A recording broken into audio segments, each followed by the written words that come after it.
He's gonna present this paper, Being Human, Endogenous Growth, Pollution, and Natural Resources Under Timing Consistent Preferences.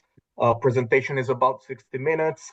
Questions are welcome throughout. We'll have a discussion at the end. So, Carles, please go ahead. Lovely. So first of all, thank you for having me here, and thank you for everybody to making, wherever you are. It's great to see these people.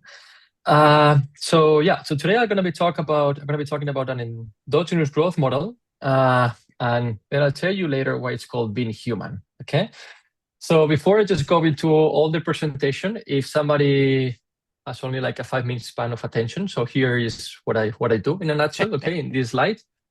So the research question is, the idea is, what is the effect of having non-constant discounting? I will be talking more about this, but you can think of this present bias or procrastination, or timing consistency. So kind of the same way to call this non-constant discounting.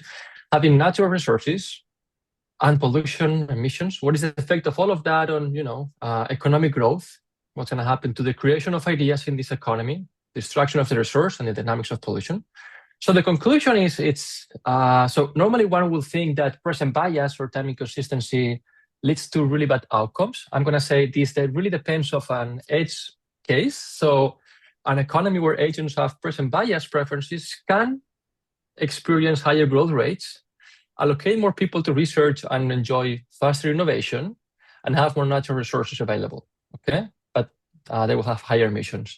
But of course, it can happen that present bias, it leads to also lower growth rates, lower innovation, and all of that. So I'll show what is the condition, and I will motivate that. So that's basically, in one slide, what the paper is about, okay? So let me just start by going back to the 70s. So back then, we had this debate on what is interaction and compatibility of having economic growth and exhaustible resources. So in the 70s, we had names like Stiglitz and Solow, that they responded to this book, The Limits to Growth, which was published by this group of ecologists in 72, where basically they presented a Malthusian view. They were saying, look, because we have natural resources that are not renewable, then we will stop growing, right? So the question was, what are the technological conditions? What are the conditions to avoid this long-run falling in consumption per capita, as because we have this renewable resource that is declining over time, doesn't mean that we will stop growing. And the answer they gave was based on 3 pillars. We have these declining resources, will be counterbalanced by first input substitution, increasing return to scale, and resource augmenting technological progress. But as you see there, that was debate in the 70s. So it was based on exogenous growth models. So we didn't have these incentives to generate ideas. And so we had to wait a bit. For instance, other papers studying growth and natural resources are these 2 papers. So as I was saying, we had to wait until the 80s and the 90s, but we had this, maybe this will be obvious for this audience, but we had these big major breakthroughs in this revolution in endogenous growth models, where research and development incentives on imperfect competition there was the main driver of economic growth, right?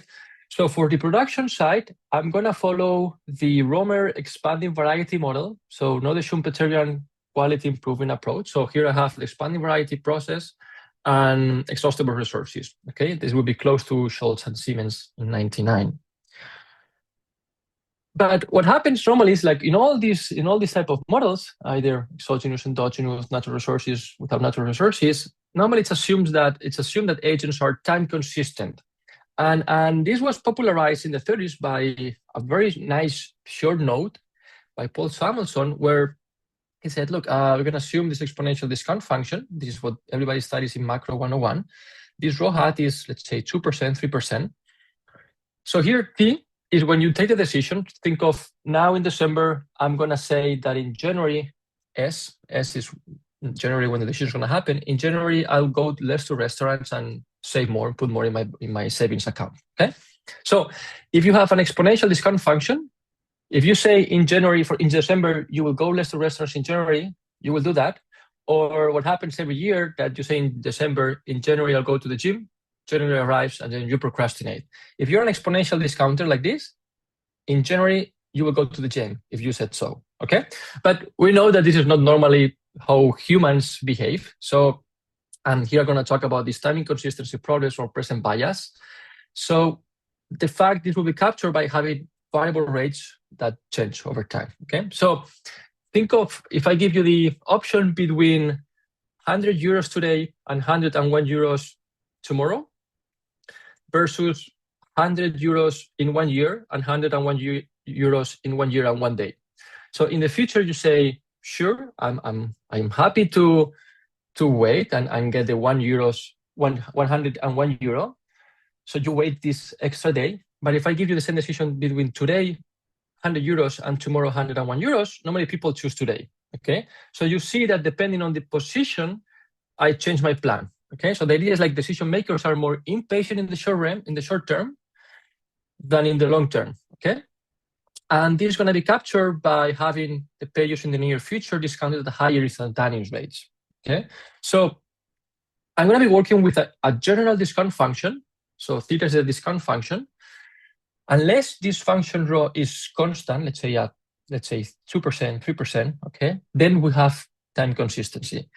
If we have here something else that captures this behavioral pattern, then we define this instantaneous discount rate, okay, which is no more than minus the derivative of the discount function divided by the discount function. If and only if you have this a very basic exponential differential equation, if this guy is constant, then this guy here will be constant. But if you have here this more general effect capturing this bias intertemporal decision making, this present bias, then this guy will be non-constant. And that's why in the literature, this present bias part, you can also see it as non-constant discounting. I'll show you more about different discount functions and how to think about this maybe a bit more intuitively. But the intuition is, in every normal model, everything that happens in the future now is discounted. So I take the decision at time t. Everything that happens at time s is discounted by this general discount function. Okay. So this is borrowed from Bar-Hallstatt, what I was saying. If you're facing this decision and it's in the long run, you say, sure, I can wait and get, time b. But if you're facing the exact same decision in the short run, you're like, I'm going to choose c. Okay. So you change the decision depending on your position. So we know since the 50s that when the instantaneous discount rates depend on the position on the decision maker, normal standard optimization techniques fail in providing time-consistent solutions. Okay, so this goes back to Strauss. And let's say at the beginning you say, this will be my path that I will follow. Then at tau 1, you stop and wonder, should I follow this path or what happens if I recompute? So if at tau 1 you recompute and follow the same path, this is what we call time consistent. But if at tau 1 you recompute and choose a different path, then this is what we call time inconsistency. Okay, so you deviated from the path you initially proposed. So here to give a bit more of intuition, in order to capture this present bias, we have a discount function. Okay, so here in black is the canonical exponential discount. Okay, and the instantaneous discount rate here is constant. Here I just plot it as 2%. Okay, so and this will be the main driver of time inconsistencies. Okay, so for hyperbolic discounting or other types of discounting that capture this present bias idea, then the instantaneous discount rate here is non-constant. And this is the main driver of time inconsistency. As far as these guys are non-constant, then you will be time inconsistent. Okay, when you say in January I will save more, then you go to January and then you recompute, and that's not optimum anymore. Okay, so that's captured by these guys. Okay, so that's the idea of. But I'm going to say, like in the paper, I work with a general any discount function with certain properties. Okay, feel free to interrupt me.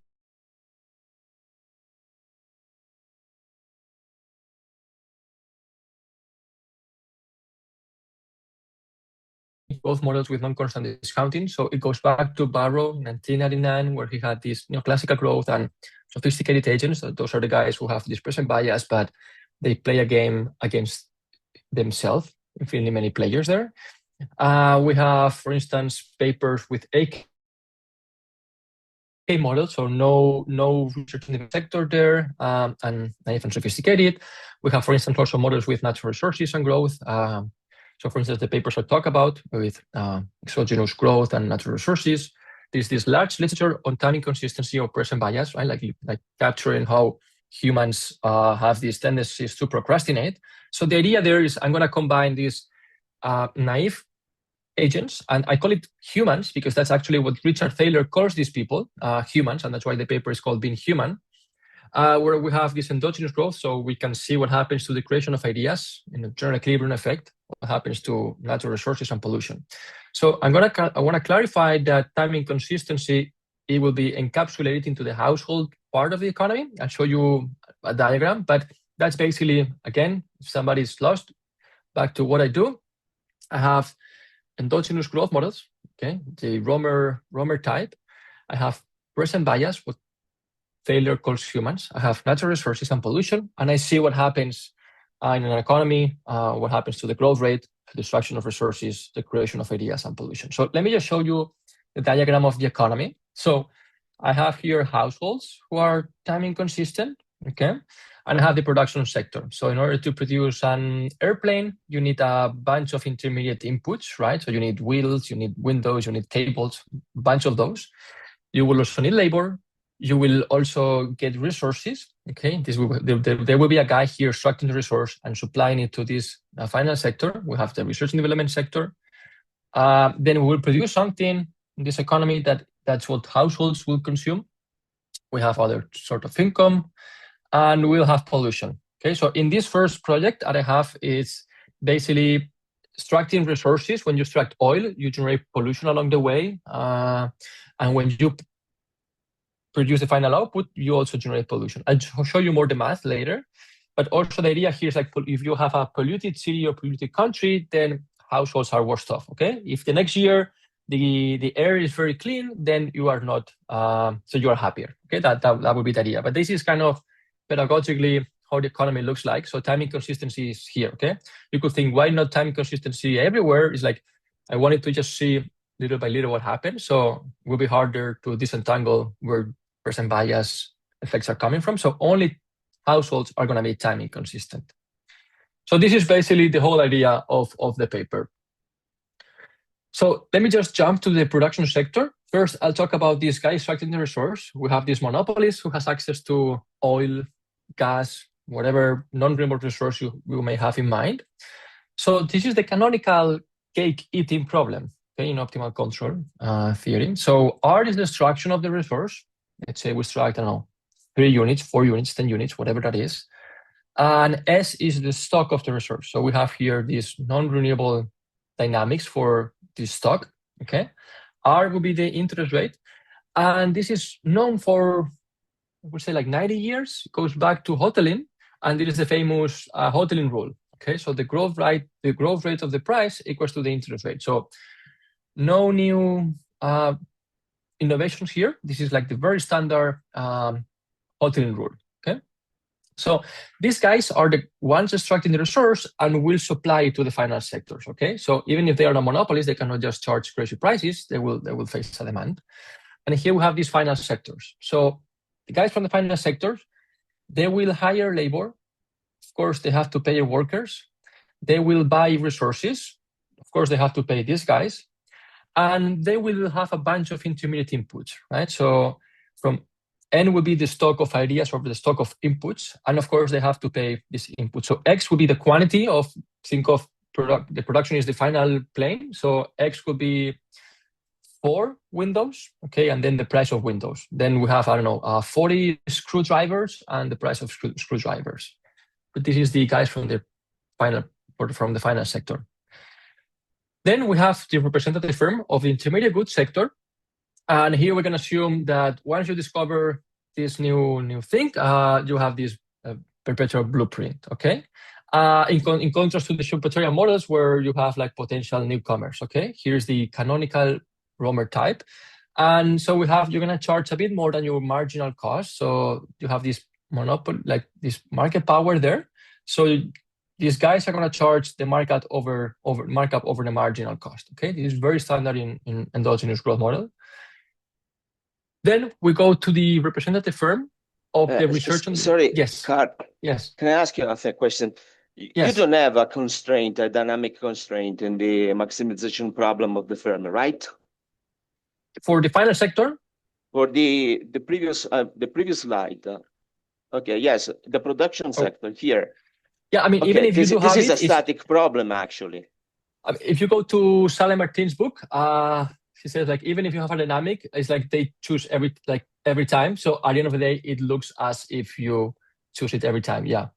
Okay, so basically it's a static problem. Okay, so you don't have a dynamic constraint. All right, thank you for the clarification. but this is very well explained in Sally Martin's book. So even if you have it there, but I mean, you're gonna be choosing every time. Yeah. Okay, good. Thank you. Good. So here with ideas are, as in Romer, non-rival and partially excludable because you have these patents. And then we have researchers and scientists, okay? Here I'm gonna call it, so before, remember, we call it labor in the final sector, I call it labor F for final sector, okay? And now labor for research and development, I just call it labor research and development, okay? And those are the main creators of ideas. And the innovation possibility frontier, it's the canonical one, the growth of the ideas. It's the more researchers you put, the more you will create, okay?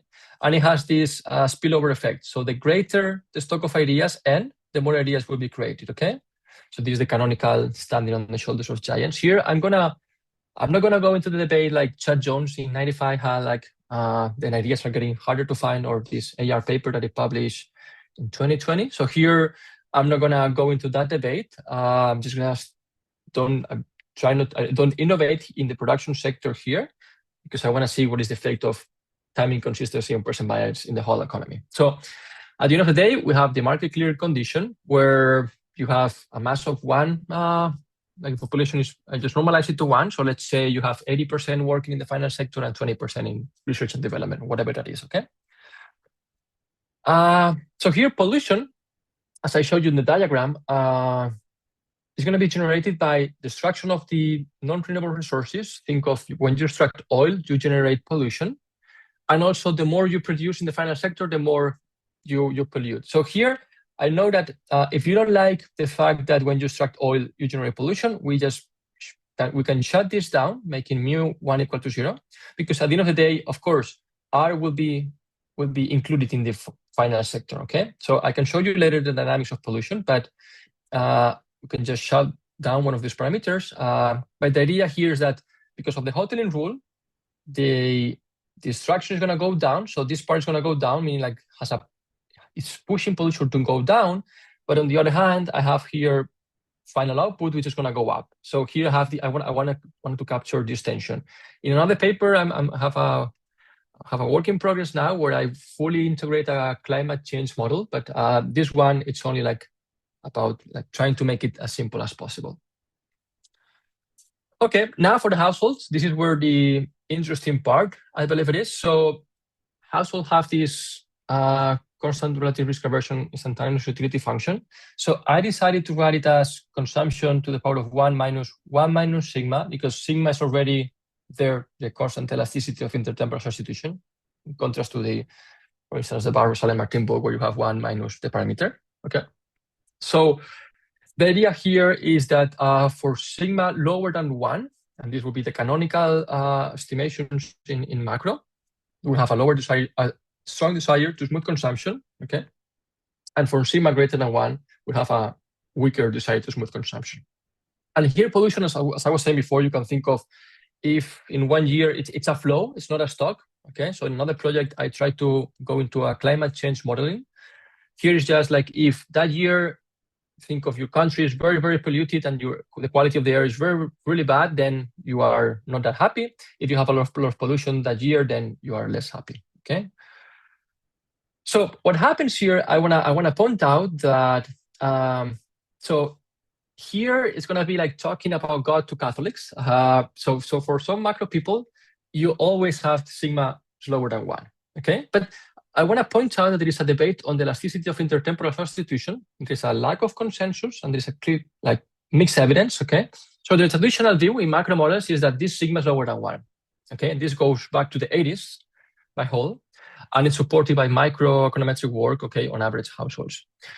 Then on the other hand, we have this asset pricing literature, for instance, Lucas, for labor supply, Richetti, or when we have like suggested values lower than 1, and Gruber 2013. And we have also seen in the literature that there's heterogeneity in this elasticity of intertemporal substitution. It's normally correlated with wealth and education, okay? So Cabo and co-authors also work with time inconsistent models and see, they use this literature to see what is the change between sigma lower than 1 and bigger than 1. And for instance, John says, look, values greater than 1 are reasonable and common in finance. So for instance, if we go to here, what John said is like, okay, maybe it's a bit too much text, but the idea was, we have this asset price in finance and labor supply.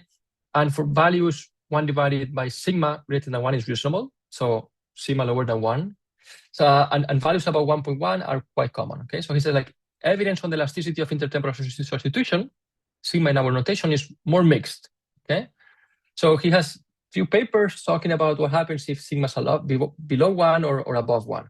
Okay, other people like Flynn and co-authors, okay, in theoretical economics, and St. John's, well, they stress that this sigma equals to 1 is a bifurcation point. Okay, so crossing sigma equals to 1, okay, it reverses completely the dynamics of the model. So you get opposite results, and this will be crucial in my model here. So the strategy will be like, I'm going to have first algebraic results, theorems, but then in the simulations, I will also show it for 1 divide, so different sigmas, okay, below 1 and above 1, okay?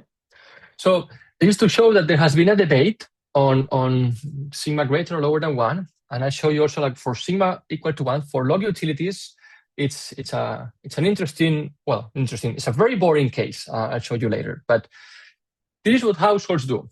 So in basic macro, here you have an exponential discount function.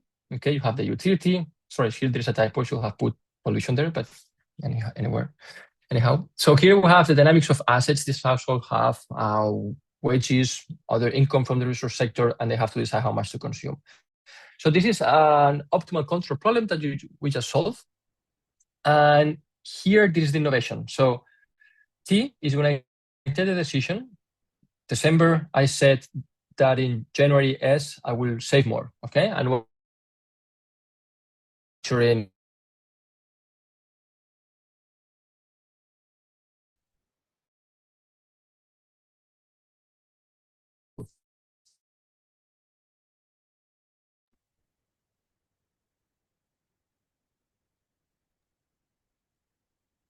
Okay, we missed the speaker. Oh, here is the speaker. Okay, yeah. Welcome back. Okay, I don't know what happened. We lost you for a second. Okay, let me just share my screen maybe. Actually, more like 30 seconds. Okay. You see my screen now? Go back one. Okay. But we were at the previous slide. Yeah, yes. this is where we were. Yeah. Here? Okay. Yes. I don't know what happened to the Wi-Fi then. So here's the control problem. I was saying like if you put here an exponential discounting, this is the canonical part. Okay. If you have here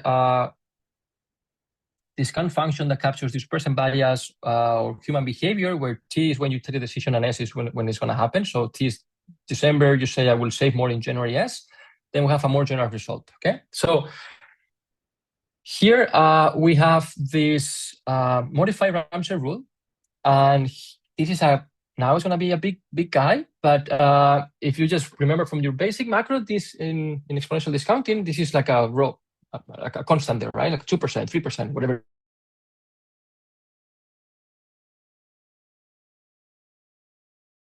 That is the discount feature. Now, what's happening is this okay? So, and this is not something new here. This is from the literature. In the literature, this is called the effective rate of time preferences. And in general, because if R is non-constant, then this guy is not going to be non-constant, okay? But in equilibrium, when R is constant, this lambda function is going to be constant, okay? So for instance, in Cabo and co-authors, they call it the weighted mean of instantaneous discount rates. Or Barrow, for instance, he called it the weighted average of instantaneous rates of time preferences, okay? So something interesting that happens here is two things. First one, if you plug here an exponential discount function, everything collapses, goes back to the basic 2% or this row hat parameter, okay? So exponential discounting, everything collapses to a number. Second thing, if you work with log utilities, if sigma equals to 1, everything collapses to the same parameter. So this is kind of a red flag. Like, never work with log utilities if you want to capture these present bias humans. Okay, so log utilities, it doesn't matter if you're time consistent or not, you're going to behave the same way.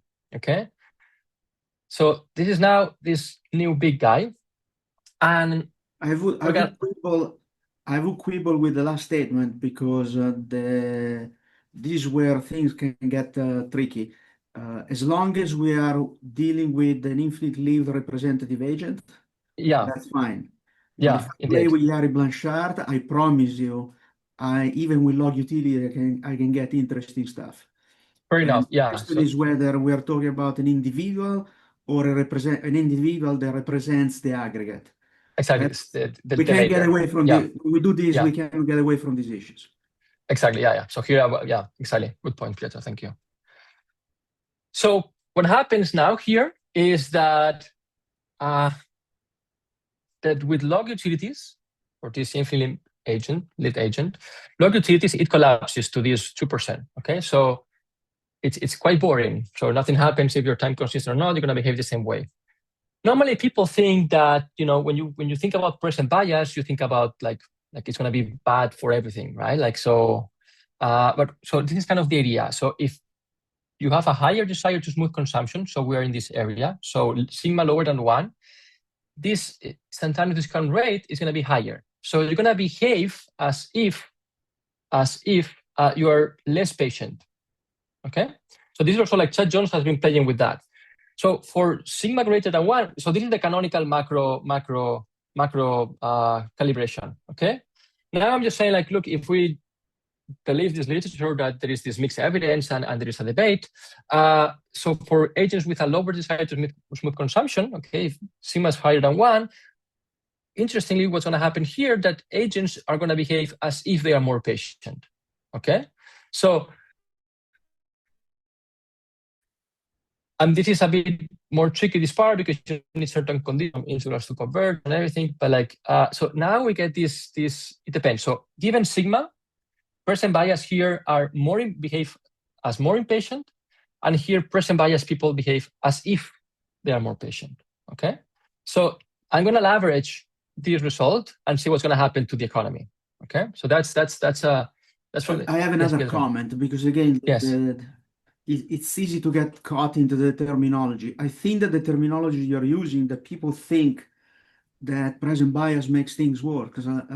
So that's an intuition that comes from micro partial equilibrium models, where people then project onto the entire economy what the individual is doing. Because right now, your entire exercise, I like the way you framed it, is take a model with the canonical structure of a model with resource and everything else, and simply tinker with the household. So we're tinkering with the Euler equation that I always interpret as the reservation interest rate of the household, basically a description of a saving behavior. Now, that intuition that you gave us comes from people that look only at the micro part. Back in the 90s, it was very common in endogenous growth models to work with the CIS utility function and find that the steady state growth rate could, many comparative statistics properties flipped when you cross from sigma less than 1 to sigma larger than 1. But that was never interpreted as patience versus impatience the way you're framing it, because there was no present bias to discuss. So I caution you to be careful to distinguish between the intuitions that come from the micro model and what comes from the general equilibrium model. Okay, so maybe I shouldn't call it like. So that's why I put like as if. So I don't say they behave. If you tell me the people that come from pure micro have this intuition, the present bias makes things worse, that's fine. But then we're talking about the saving decision of individuals. So but the whole macroeconomy is a completely different. I think that the intuition, many of those papers, in fact, had such simple macro structures that essentially the economy behaved as the individual.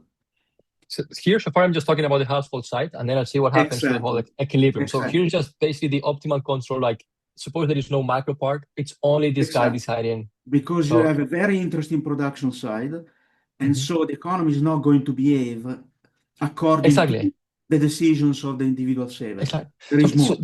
This is only the household side, yeah. So, but if you wish, it's basically this lambda is what Barrow called, or what is like the effective rate of time preferences. So, properly speaking, it's like the effective rate is higher for sigma lower than 1, and here is lower. But I wanted to give, thank you so much for this point. It was maybe a bit more of an intuition part. Let me add something, because you're on the right track. I always like to interpret the Euler equation as a reservation interest rate, because that tells you immediately what rho does. And then with sigma, we're basically saying now there is this other term that captures intertemporal substitution, consumption smoothing.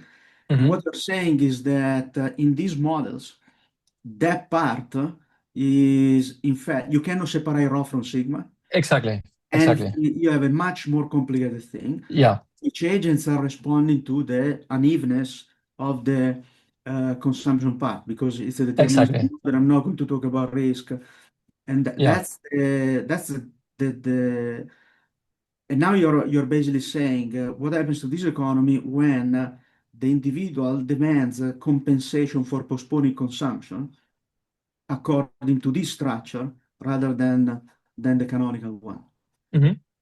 And that important thing is that the growth rate of consumption is going to be, it doesn't boil down only to rho and sigma, because the equation is going to tell you that there is the growth rate of consumption in there. Exactly. Yeah. In fact, because you have an integral there, they care about the shape of the entire path.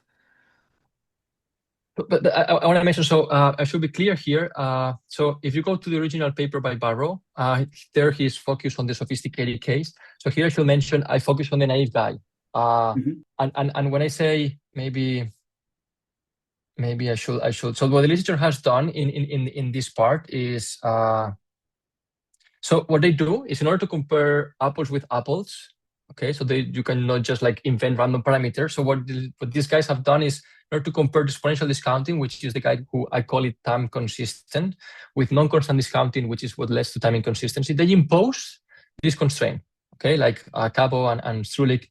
So it has a constraint. You cannot just choose, for instance, for this hyperbolic discounting that works in continuous time, you cannot just choose these random parameters. It has to, you need certain conditions, okay? So I cannot, but this is for the naive agent.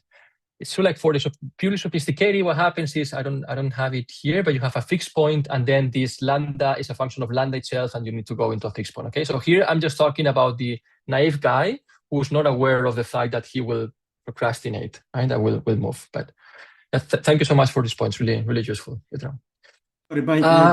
To be precise, by naive, we mean the guy who doesn't play games with his future self. Indeed. The sophisticated guy is the guy who plays a game against infinitely many selves. Actually, seeing that naive people are human. That's why I call it humans. It's the people who play games with their future selves who are not human.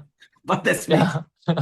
No, but that's why I call it being human, and that's what Richard Thaler calls, look, we should focus more on the naive agent, because the other sophisticated is maybe too sophisticated or too like a crazy machine.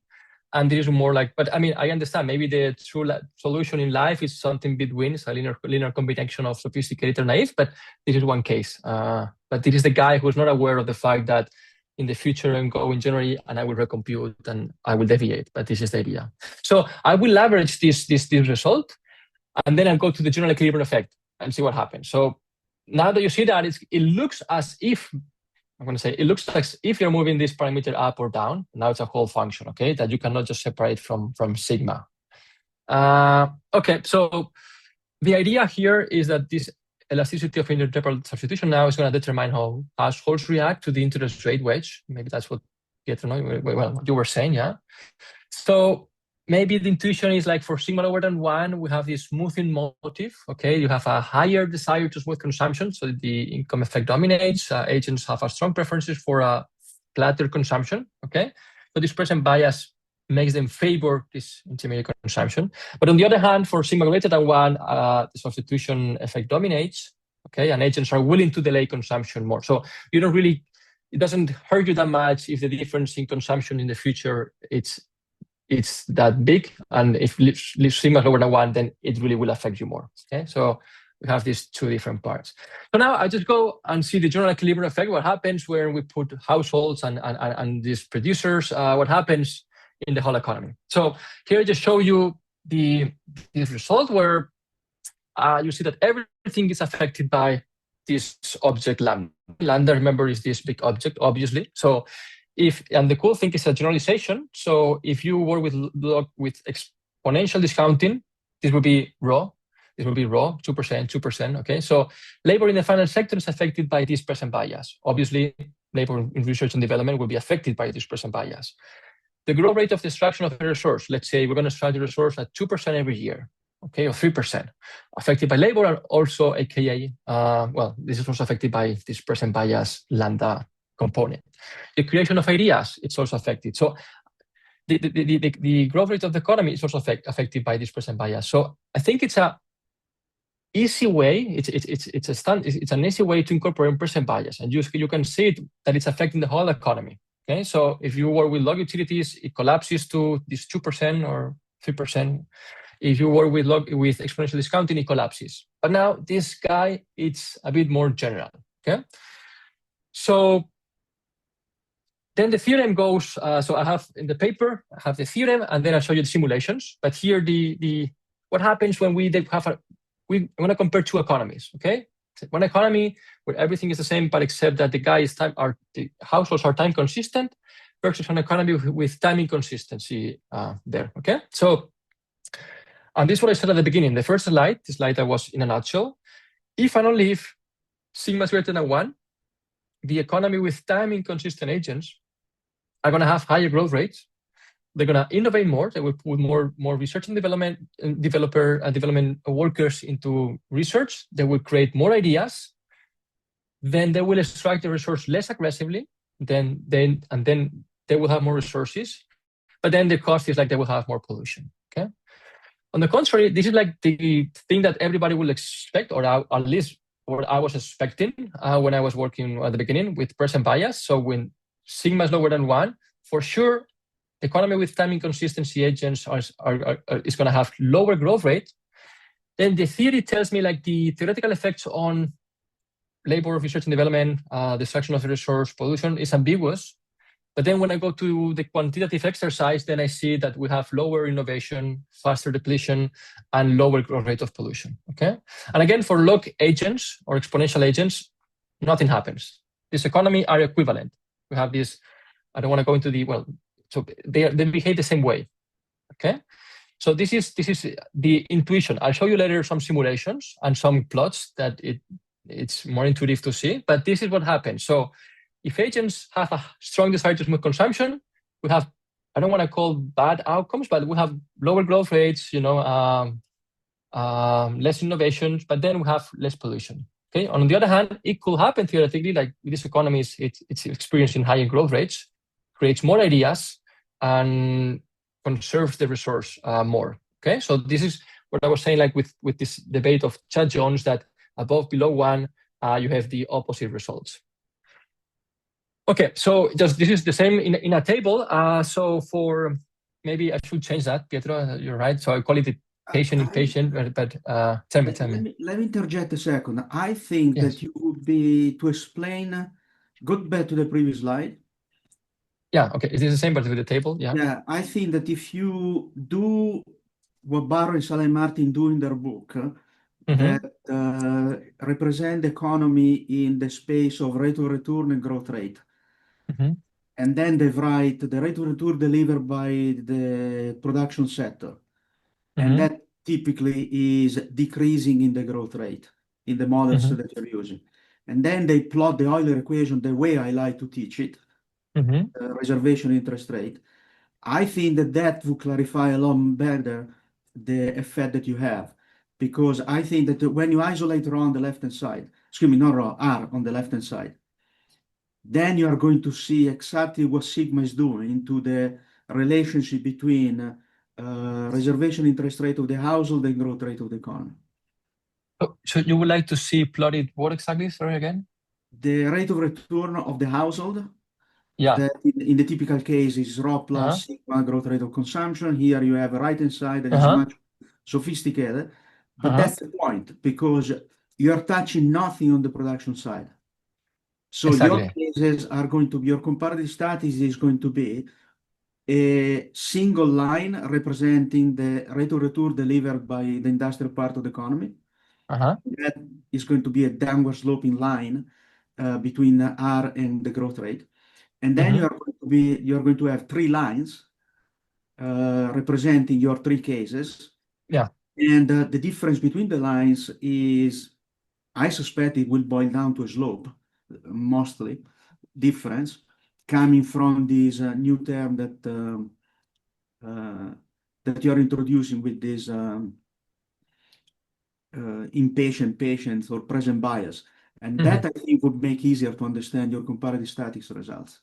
Okay, I see. You can explain that with one graph. Okay. Then I also have like obviously in equilibrium, these economies will have different interest rates, but I only have this interest rate. But that's a very good interest rate versus growth rate. But that's probably the best way to show the last result, because you're going to have three different intersections, and you're going to see that the differences are coming only from the household. Yeah, indeed, yeah.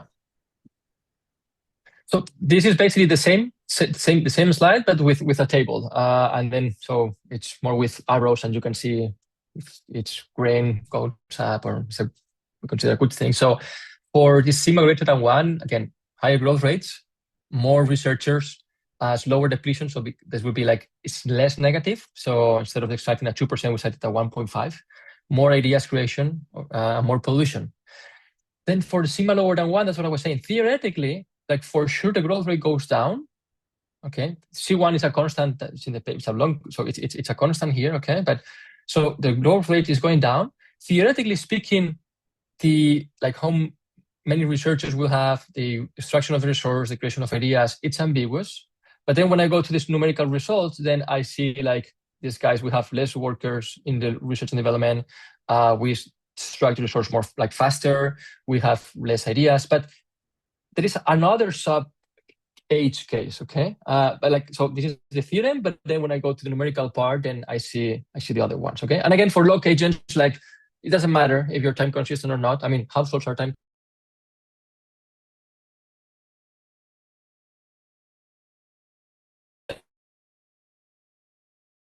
Like, what's going to happen to pollution? What's going to happen to the resource? Are we going to extract more? We will have less oil in the future just because of this present bias.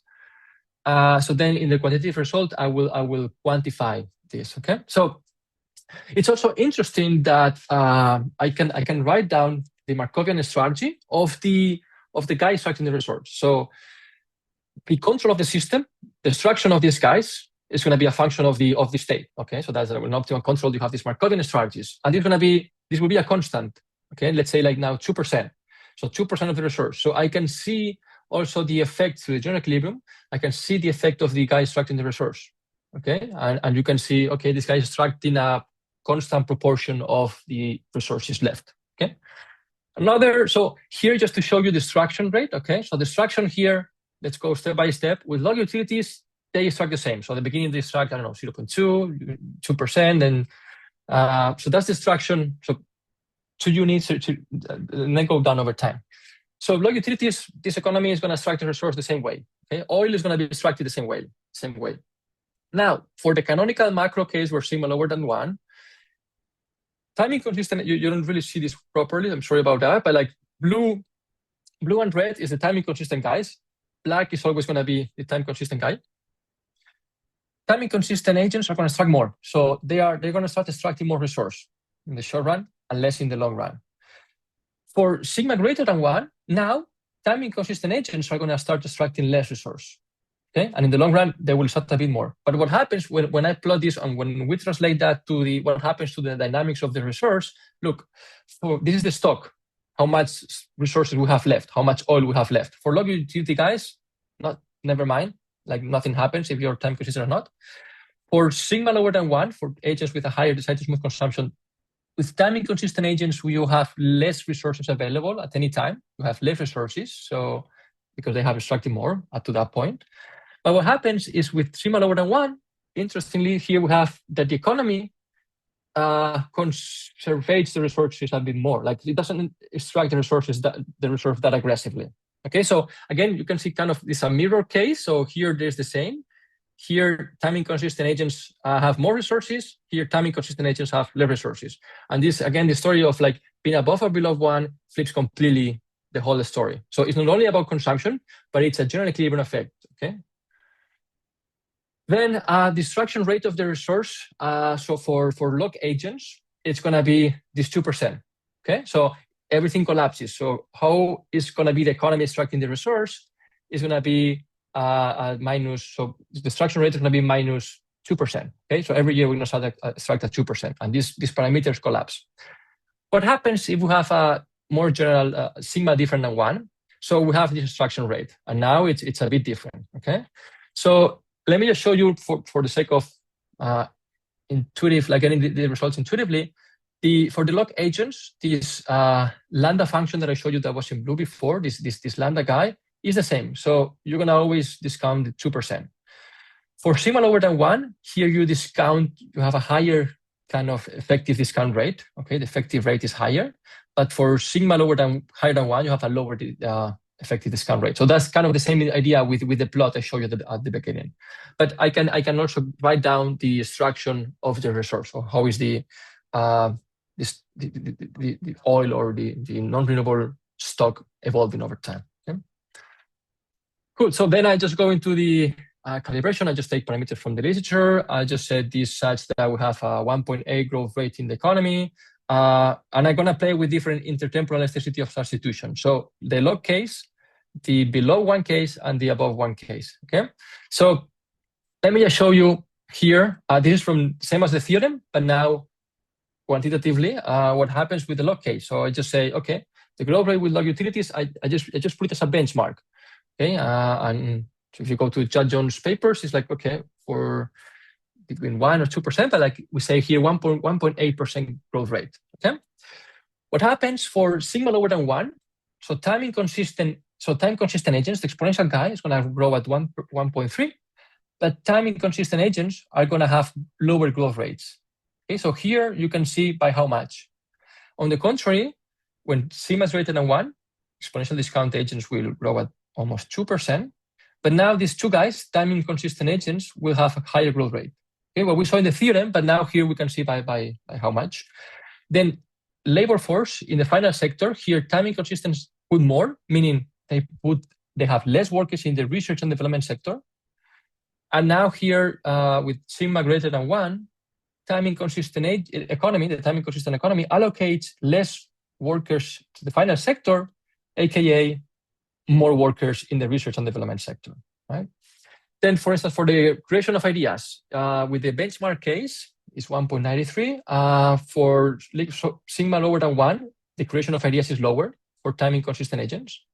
And the reverse story happens for time inconsistent agents. They create ideas at a higher speed. Okay, and also like the same for the extraction of the resource. So here they extract the resource more aggressively. Time inconsistent agents extract the resource more aggressively. This is what I showed you in the plot. And here, these guys with sigma greater than 1, they extract the resource less aggressively. But I showed you in the plot, in the theorem, also like with numbers here. Okay. So I think I have just 1 minute. So I can also see what happens to the dynamics of pollution. So this is basically the growth rate of pollution. In the paper, I consider 3 cases. I call it the UN humankind goal, where pollution will decline over time. So for instance, let me just show you the plot. So you can see also here how it differs, like this pollution over time. I also consider the business as usual scenario where we keep the same pollution, or I also consider, theoretically speaking, I call it where pollution goes up, I call it the crazy humans will kill themselves scenario. But theoretically, I can consider 3 scenarios where the growth rate of pollution goes down, equals 0, or increases. So just to conclude, and I hope I finish on time. So basically what I have is in this framework, I have an endogenous growth model with natural resources and pollution, where I have humans or agents that have these present bias preferences. Okay, and again, it's called humans because this is what Richard Thaler says that this is how we behave, and he calls naive agents, he calls them humans. the main finding is I see the impact of having this present bias is not uniform. Okay, it really depends on the elasticity of intertemporal substitution. So we have this threshold. Okay, it depends. So we get different results. So maybe I should change this, the patient human, because it's not about a patient part, but like the guy with a lower effective discount rate here, they have higher economic growth, more researchers developing ideas, and faster innovation. They have less aggressive resource extraction. So instead of extracting at 2%, they extracted at 1.5. So that means that they will have more natural resources available in the future. But then there is a trade-off. What happens in this case is that we have higher emission growth and more emissions in the long run. Okay. On the other hand, when sigma is lower than 1, we have for sure lower growth rates. So that's in the theorem part. Then the other parts in the theorem are depending on another edge case, but like the quantitative results show we have slower innovation and we extract the resource faster. So we have a faster depletion of the resource. So the policy implication is, well, commitment devices, okay. So to have this increase in high growth rates, more ideas, only if this sigma is lower than 1. So here I want to maybe take the opportunity to ask this audience, because it will be tricky to go into the political implications when sigma is higher than 1. But here I just see like for sigma, when sigma greater than 1, binding agents to a standard path reduces growth and innovation. So again, just keep that in mind. Like if sigma is higher than 1, we have these higher growth rates. If sigma is lower than 1, we have lower growth rates, we start to resource, lower innovation, and so on and so forth.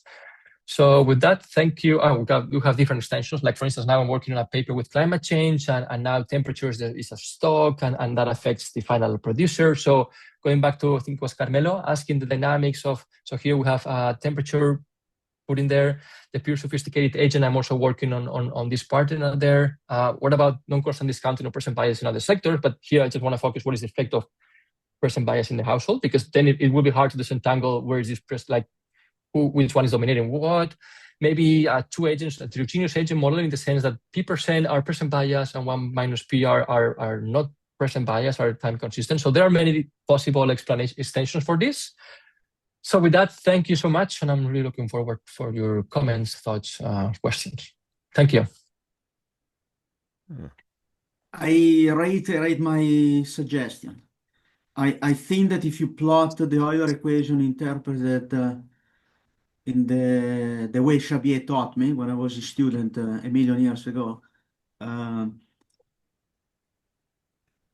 think that graph would, this is probably the case in which one picture explains the entire paper. So R versus the growth rate. R versus the growth rate, and saying canonical case, log utility, your benchmark. I think that your statement is that the relationship between R and growth is non-linear when sigma is different from 1. And in one case is always above the line that we get under log utility, and in the other case is always below. And the important thing is that the way you explain it, it seems like multiple equilibria, multiple intersections are ruled out. So there is that kind of monotonicity. I'm guessing that this is what we're going to see if you produce the plot. And I think that would be very much more useful as a device to convey the idea of the paper. Thank you. Yeah, that's an interesting point. Yeah, Carlos, may I ask you a question? Yes. Sure. Okay, let me summarize if I correctly understood your paper, basically. Okay, so basically you have, when the economy is populated by a sort of patient human, what you find is that there is an increasing growth and there is a lower rate of depletion, let's say this way, okay? So that means that the more you grow, the less you consume in natural resources. Okay, so this is a bit strange to me. I mean, perhaps it is because you don't have, the natural resource as an input in the production function of innovations. Because I mean, think of artificial intelligence. Artificial I think that's intelligence. quite intuitive, no? So because that means you grow more because you have more inputs. Yeah. Then maybe you need less resources. So like it doesn't have to be like the more you grow, the more resources you need. It could be like you have this substitution effect. Like so maybe you have more inputs, more ideas, and maybe you don't need that much oil, right? Yes, of course, but this is a little bit counterintuitive in my view, because when you produce more, you are polluting the less. And I mean, this is a little bit stranger, because that means that when you introduce an innovation, this is immediately a kind of green innovation. However, when you introduce a new product, this does not modify, the production structure. So I mean, this is my understanding of this result is that it is a little bit counterintuitive. Now, that's a very interesting point. Yeah. Okay, I think artificial intelligence is meant to be a polluting technology, because this is, very, very important in the sense that it uses a great deal of natural resources. So it is a polluting technology. So that means that innovation can be potentially a polluting technology. I think that your paper misses this one. Can you show me the production function of new varieties? So maybe that's why. So here we have how pollution is affected by the creation of ideas and the resource extraction. So I also have it could be easy to generalize this pollution by, let's say, here I wanted to keep it as simple as possible. You could say the more ideas, the more efficient we become in pollution, right? So given distraction and pollution, the more ideas we have, like now we pollute less. But it's just adding this extra term. So sure, but I'm just saying, like, so for the first part, I think there is this substitution effect. So you have more ideas, so you don't need to extract as much. But going back to your point of ideas and extraction, so here's this force that I have. So sure, on the one hand, the more ideas you have has this positive effect on polluting more, but then this growth rate of extraction is going down over time. So this is negative. So we have something positive here, pushing pollution up, something here, putting pollution down, because remember the Hotline rule, that means you extract resources less and less over time. So you have these two forces. So that's why I say, like, theoretically speaking, it could be the case where this guy is positive. We have an edge case with this guy is 0, or it could be the positive 0 or negative. So that will encapsulate, I guess, your thoughts. So Pietro, but that's the key, because the Hotline rule tells you that the Hotline rents have to grow at the interest rate. And indeed, your economy, from the consumption side, you have a different interest rate or an entire function with the 3 cases that we discussed. I think that's where it's coming from. And so if you substitute in, in steady state, gamma R, I think that's it, because the Hotline rule is telling you that the interest rate that matters in that equation is the reservation interest rate of the household. That's why I like to use this terminology. So it brings in the attitude of the household toward the shape of the consumption path. And that this remains completely independent of what's happening of the production side of the economy. That's a property of that equilibrium. Yeah, thank you. So, by going back to Carmelo, so I will actually say that it's intuitive in the sense that the more you grow because of this endogenous growth models. You have this expanding variety, you have more inputs, more technology, so you need less resources, you need less oil in that sense. And I'm saying, like, of course, the Hotline rule has been criticized as the basic cake eating problem. Even like people like Bert Russell and Hasler, they have. Remember, once I was in a summer school, they were saying, like, look, when we look at the data, like the prices did not skyrocket, but it's something that everybody's using. So here we're just trying to keep it as canonical as possible, the production side. But I agree with you, like, with the effects of artificial intelligence. So we could go for what will happen. So here, you can think of this technology. So here I assume that greater technology, but this is not in this paper because it will be just putting this part. Here I put it in the paper I have on climate change because it will be maybe more interested in the climate change case. Here's just the very basic standard part. I don't know if I answer your concerns, Carmelo? No, yes, okay. It's because I missed, the connection between the growth rate. This equation here. Yes, my point is that in your production technology for innovation, I didn't see any use of the natural resource. No. Okay, that's That's the point. Yeah. That's the point, because, for example, in the case of artificial intelligence, there is a great deal of debate that this is a polluting technology. Let's call this way. And therefore, perhaps, this is a delicate point.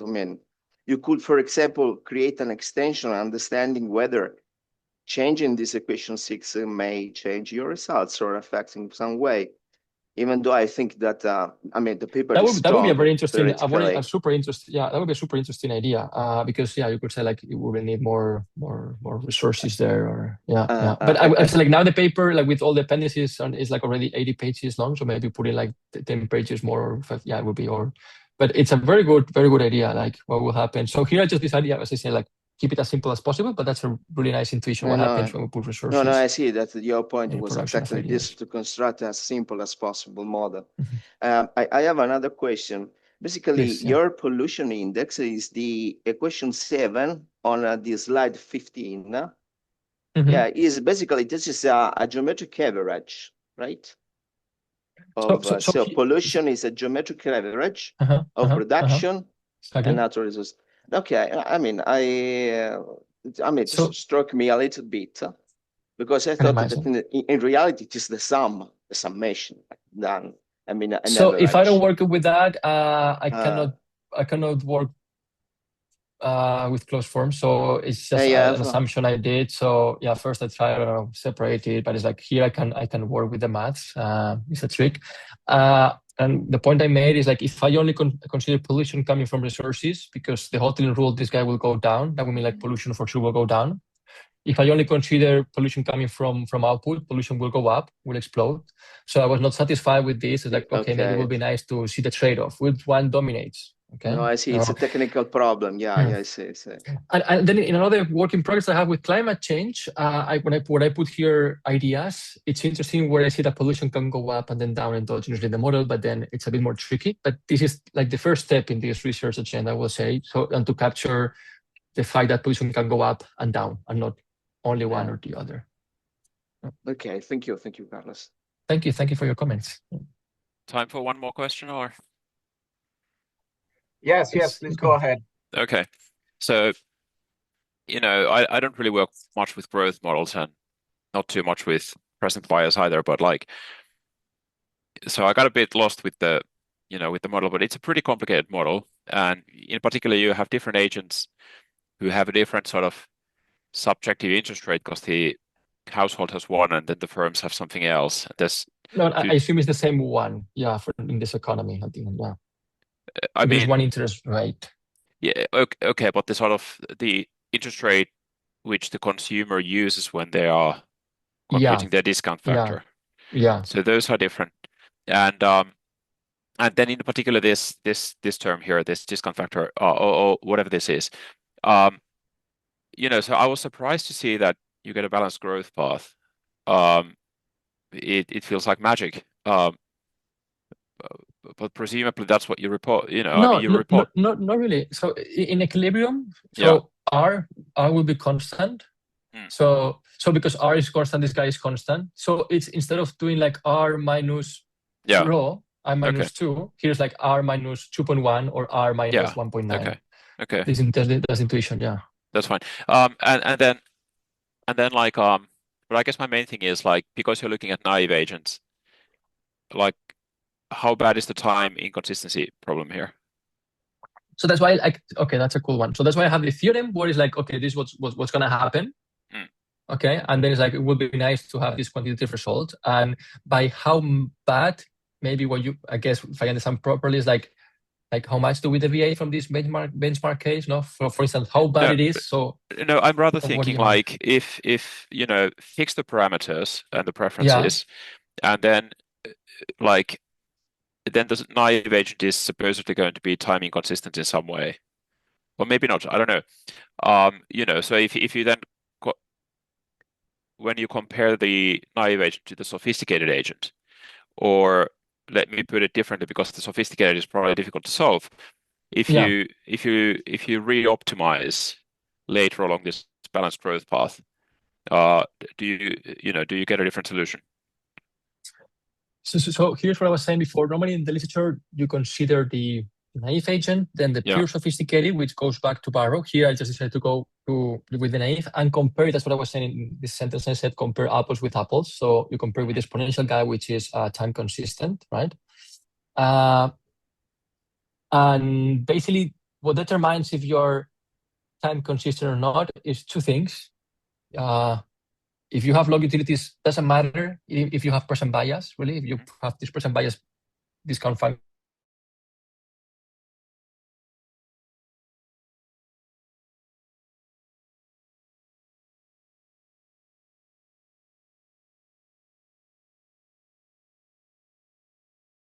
behavior, that's what Taylor calls. So we have these guys.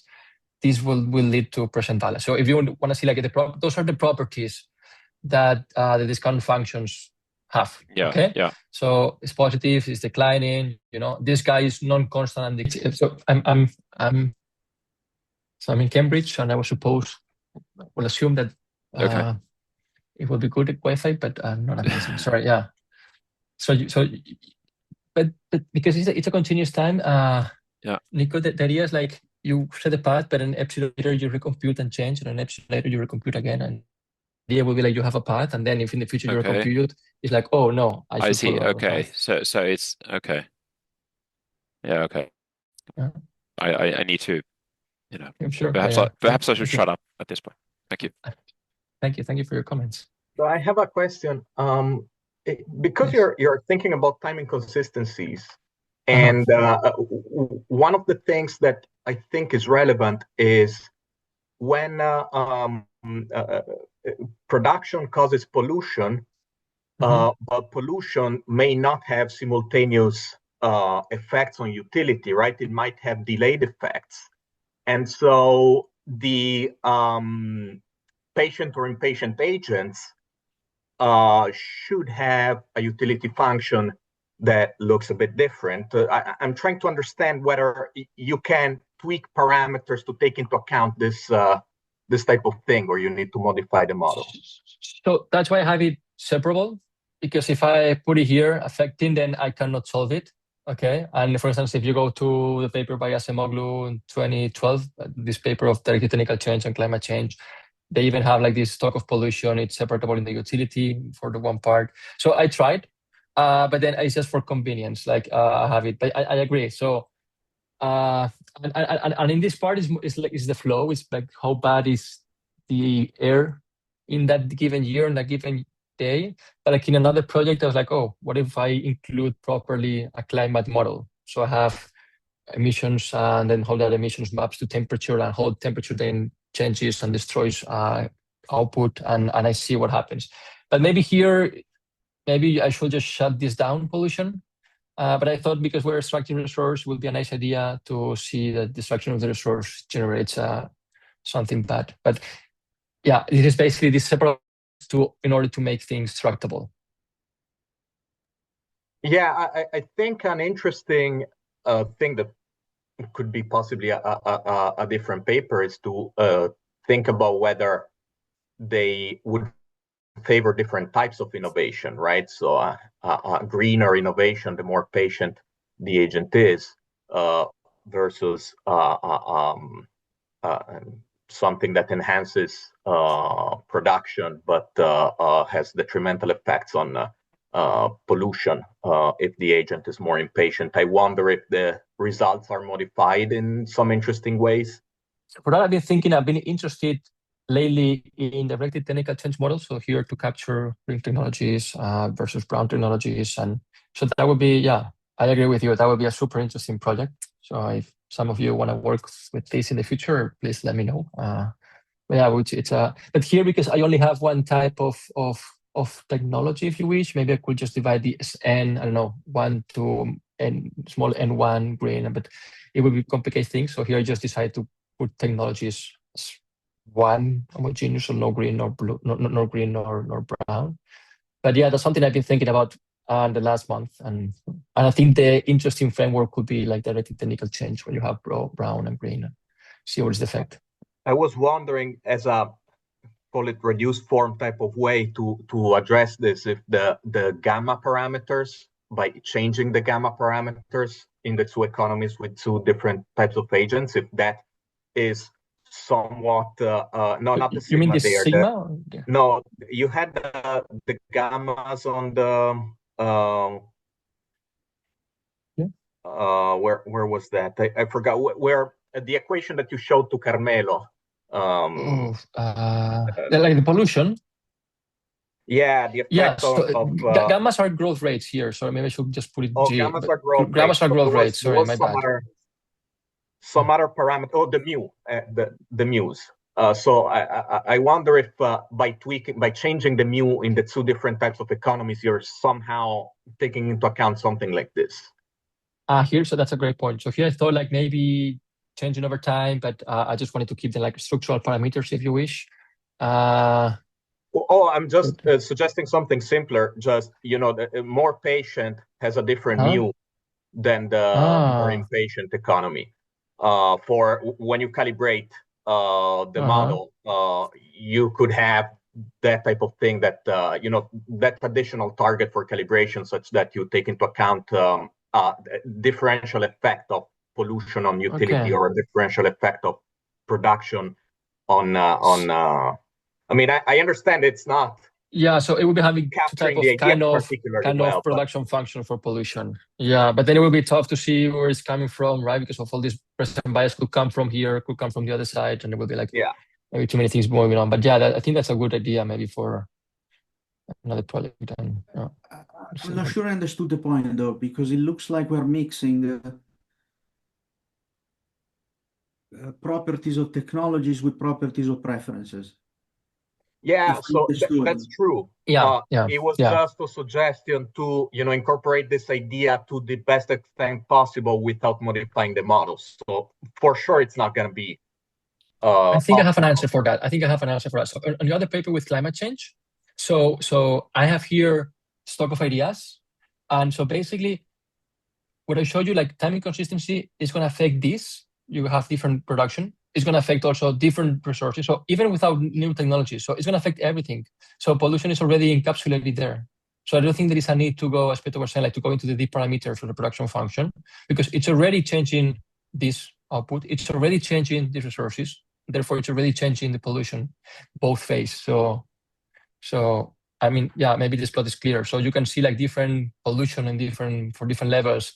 So for instance, these guys, time inconsistent guys, for sigma greater than 1, have more pollution than time consistent. But on the other way, if sigma is lower than 1, time inconsistent have less pollution. So in a sense, we already can see the effect of this behavioral dispersion bias on pollution without the need to trick these parameters. Yes, but it's a different type of effect, right? Yeah. Oh, yeah. Directly from the on this RNA. Yeah.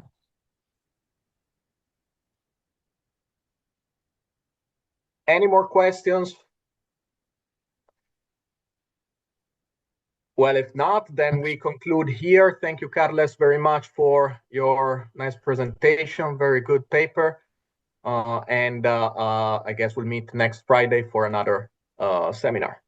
Thank you so much. Thank you, guys. Bye, everybody. Thank you. Thank you very much. Nice paper, Carlos. Thank you. Thank you, Carmelo. Ciao, ciao. Ciao. Thank you very much. Bye. Bye, guys.